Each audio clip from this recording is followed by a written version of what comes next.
देशा दगडाच्या देशा शब्द होते. मी विचार केला, मी गेलो मराठवाड्यात गेलो, सगळा मराठवाडा धुंदाला, पण राकड देशात दिसला नाही, दगडांच्या देशात दिसला नाही. मग मी पुढे आणखीन गेलो विदर्भामध्ये तिथं मग मला राकड देशात दिसलं नाही, दगडांच्या देशात दिसलं नाही, कणखर देशात दिसलं नाही. मग तिथून जरा थोडंसं परत पाठीमागं खानदेशात गेलो, खानदेशात पण बघितलं, तिथेही मला दिसलं नाही.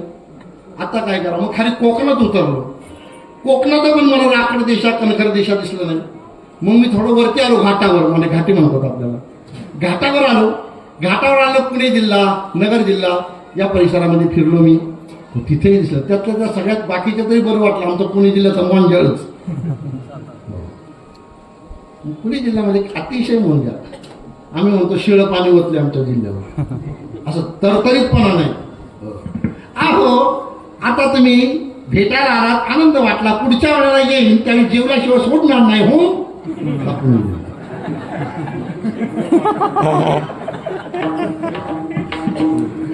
अरे पण आता देवा देवत नाही, आता पुढच्या वेळेला येईल त्यावेळी जेवल्याशिवाय सोडणारच नाही तुम्हाला.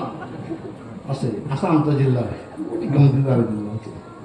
तेव्हा राकड देशा कणखर देशा मला दिसलं आहे. तर ज्यावेळी खरा कोल्हापूरला आलो ना, मला दिसलं रांगडं मान, आमची मंडळी बोलतात पण रांगडं.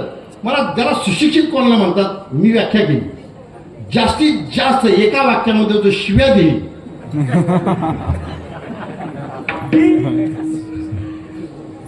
वाक्याच्या सुरुवातीला शिवी आणि वाक्याच्या शेवटाला शिवी, तो मी म्हणतो सुशिक्षित आहे तुमचा कोल्हापूरचा. हो असं आहे. मी शिव्यांची यादी केलेली आहे बरं का. त्यातल्या त्यात एक शिवी मला लय आवडतो, रांडच्या.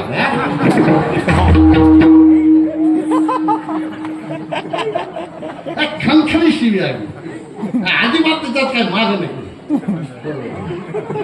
वर्गे बापाला म्हणतो, बापाही पोराला म्हणतो, काय मत नाही असं नाही. याला खानदानी कणखरपणा म्हणतो, त्याला राकटपणा म्हणतो. असो मी काय सांगत होतो, हा